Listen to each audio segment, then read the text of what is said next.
What's going on, everybody? Mile High back at it with another Clash of Clans video, and today I've got a really fun attack strategy for you guys using the Super Yetis and the Super Archers. I was kind of messing around with this in friendly challenges, and it's actually surprisingly strong. So you're going to be bringing 6 Super Yetis with 9 Super Archers, a couple wall breakers just to open the first layers. I'm going to be bringing a jump spell as well and a recall. For hero equipment, on the Queen, I'm using the action figure and the healer puppet. I'm using Earthquake Boot, Spiky Ball on the King. We've got the Eternal Tome, Healing Tome on the Warden. And then for the Royal Champion, I'm using the Hog Puppet and the Electro Boots. You can change that up if you want to. It's not completely necessary to have all that stuff. Obviously, Electro Boots are necessary because we're going to be using a short Royal Champion charge. But I'm going to hop into a friendly challenge first to explain how to use this. And then we'll get into some Legend League attacks. Alright, so you're going to start off first by doing a Royal Champion charge. I'm going to come in from the corner over here. So we're just going to try to carve out a section of the base, maybe like this, with the Royal Champion charge. And then that's all we need out of that. And then we're going to be using the Queen to funnel out the other side. So we'll just use like the Queen and the Siege Barracks down here, and they'll start funneling all this stuff out down here. And then that gives us a nice little funnel right in the middle just to drop everything else down the gut. And then obviously you're going to want to jump spell based on how deep our wall breakers get in. As you see here, we've got that little air defense compartment there. So I'm going to have to use both my wall breakers to get through there. So depending on which wall's open, we might have to jump here or something like here, depending if we can get deeper into the base. But we are going to have our King's Earthquake Boots and Spiky Ball as well to open up backside walls. So if we do have to jump in this first spot right here, that's fine. But probably ideal if we can get to this one here and then open up the walls back here with the King's Earthquake Boots and Spiky Ball. But we'll just have to see based on where our troops make it to. So let's hop right into this replay. Alright, so like I said, we're going to Royal Champion charge first from over here in this corner. And just like I thought, we'd go to the Wizard Tower first, because obviously there's no defenses in the first little section of walls here. And I am on a new device, I got a new tablet. I forgot to turn off my screen shake, so I'll make sure I do that after this. Sorry about that, I completely forgot about that. I forgot it doesn't save your settings on your account. It's different per device. So we're going to charge in now to that multi-gear cannon. You don't want to be too greedy, you want to try to keep your fox alive, so I do like doing the 7 and 3 timing. On some of these attacks, you'll see I got greedy and I end up losing the fox. It just goes down so easy, that's why I just prefer to do the 7 and 3 timing. So really, once this Inferno and this Builder Hut goes down, I could just recall her out, or I could go for that Tesla. And just to go for the Tesla? No, I'm not going to be able to get that anyway, so we're just going to recall her out. And then like I said, the Queen Siege Barracks down here at the bottom, just at this side of the funnel. And that sets up our pathing perfectly. As you see, we open up that first wall, just like I thought the little air defense compartment was going to mess up my wall breakers. So I am going to have to use both wall breakers to open up these first layers, and then I'll probably have to jump into the next layer of walls, which is completely fine. We expected that anyway, so we used the jump there. Now we'll be able to use our King's ability to open up walls on the backside. Our Siege Barracks doing a really good job setting the funnel down at the bottom. We use a Warden ability to protect everything, poison the Clan Castle. And then now's when you got to decide if you want to use your King ability now, which is exactly what I do. Unfortunately, we don't quite get into that Fire Spitter compartment. If I would have waited one more tile, it probably would have opened that.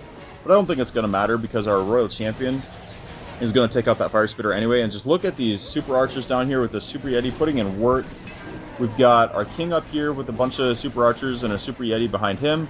We have one Super Yeti here by itself that's going to end up dying, but our Royal Champion's still healthy. We still have her ability. Bunch of Super Yetis down here. The Queen's beating on a wall in typical Queen fashion. That's about all the Queen's good for.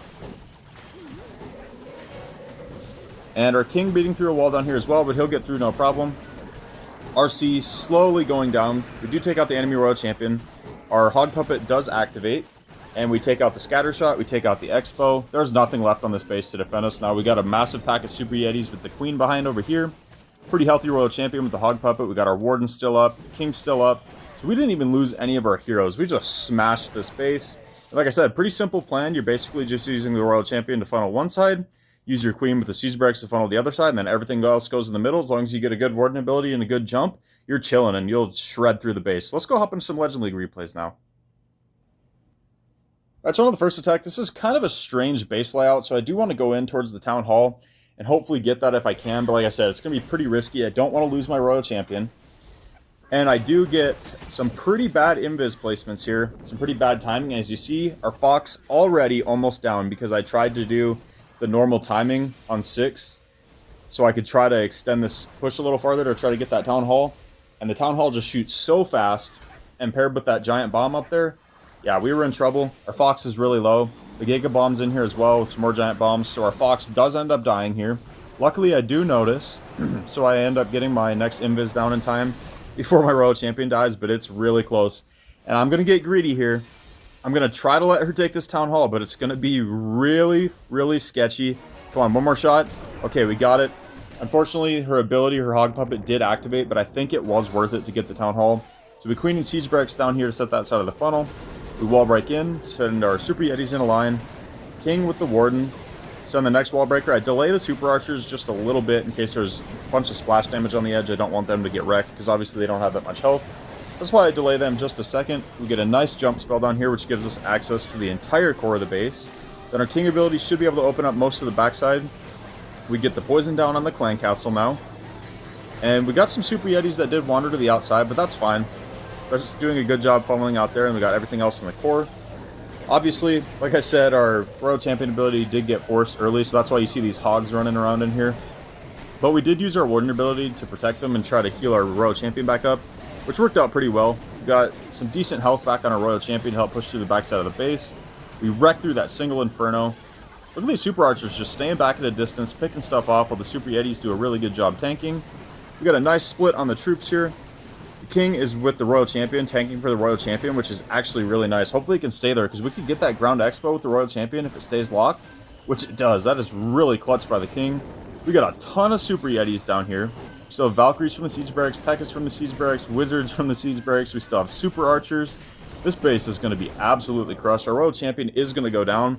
But look how many troops we still have down here. This little section of the base is not going to stop us. Basically just a ricochet cannon and the Minion Prince is all that can slow us down now. King still has his Phoenix as well, which is really nice. He does go down, but like I said, going to go to Phoenix. Holy air bombs. Did you guys see that? I think our Phoenix pulled all that, so it didn't actually even end up killing anything. Nice, simple 3-star. So let's go hop into another attack. Alright, on to the next attack here. A little different style base here, a box base. So I'm just going to come in from the bottom here with the Royal Champion, and then I will send the Siege Barracks and the Queen up there, ideally, depending on which way my Royal Champion goes. If she did end up going up towards that monolith, we would have just adjusted and came in from over here. But the plan is to come in from this left corner up here and just push through that Town Hall early. Because there's a pretty stacked core in this base as well. We got the Rage Tower with the double Fire Spitters, and then this Rage core here is actually nasty as well. So there's a lot of damage in the core, so I want to try to path through that Town Hall as quick as I can, because we're going to take a lot of damage going through that core. So we're just going to probably recall out now. Oh, we're going to actually get the Tesla, and then we'll recall out. We'll get the Mortar too, and then we'll recall out. You can save invises if you get the opportunity. Right there, I wanted to take that stuff out just to set that funnel deeper. That wall break, yeah, that wall break got both corners and open up both of these compartments, which was really clutch. I should drop a wall break up here to break in those Pekkas, but I must not have. Oh, it is. It's over here.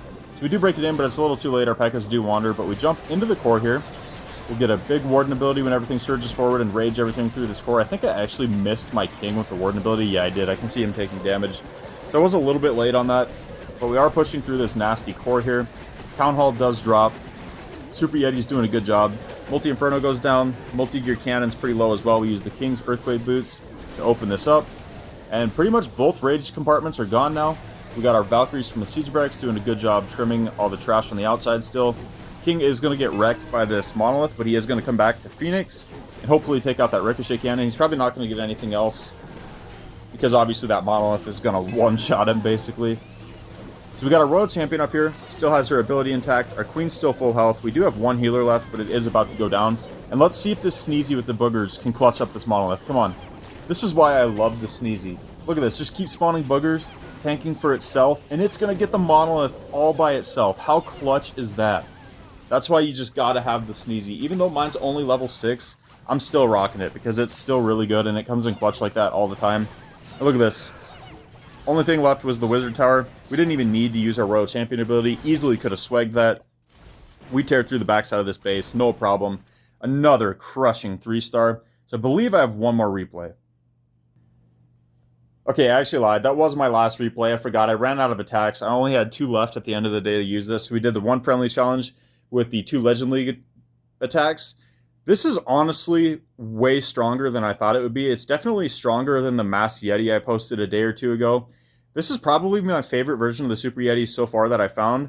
So if you guys have any different Super Yeti attacks that you guys have been using, let me know what your army comp is down in the comments, because I am curious and I like to try different things out. So let me know in the comments what you guys are using and what works for you guys. If you guys try this out and it works for you, let me know. Drop a like if you guys enjoyed this video. I'll catch you guys next time.